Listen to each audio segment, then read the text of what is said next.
pouvez cliquer de droit et enregistrer en tant qu'image. Et mettez cette image, vous pouvez mettre l'image dans le dossier image de votre site. Ça se appelle site TP1, dossier image, vous pouvez l'appeler image logo. Vous lui donnez le nom logo enregistré. Alors maintenant, revenez à votre site. Lorsque vous cliquez ici, vous devez actualiser et automatiquement vous avez votre fichier image. C'est-à-dire il est enregistré dans le dossier.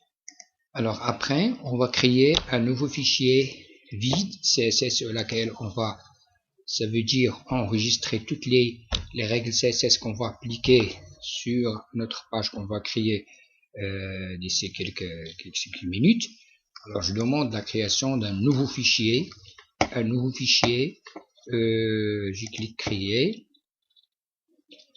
Alors voilà, ce fichier là, je dois l'enregistrer où? Je dois l'enregistrer ici.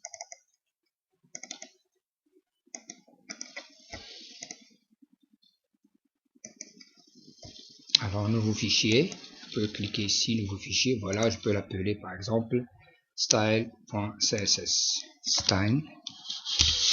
Alors style.css. Alors ce fichier là, c'est lequel je vais enregistrer tous les fichiers CSS.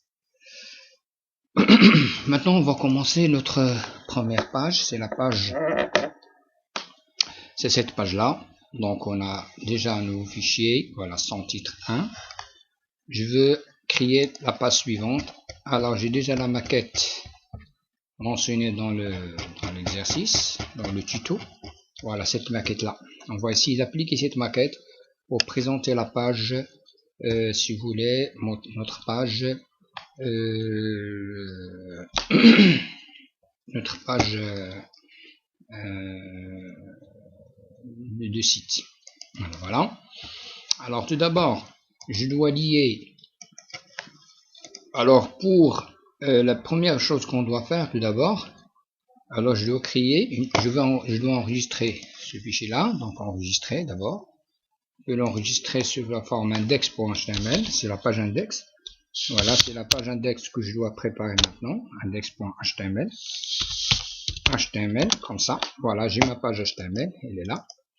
Alors, ce fichier CSS, je dois si vous voulez, l'attacher à toutes les pages que je vais préparer dans mon site, y compris la page index. Ça veut dire toutes les règles CSS que je dois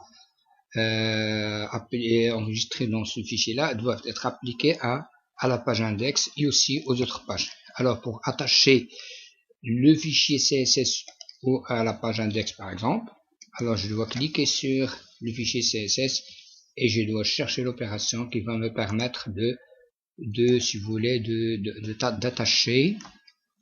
d'attacher le fichier à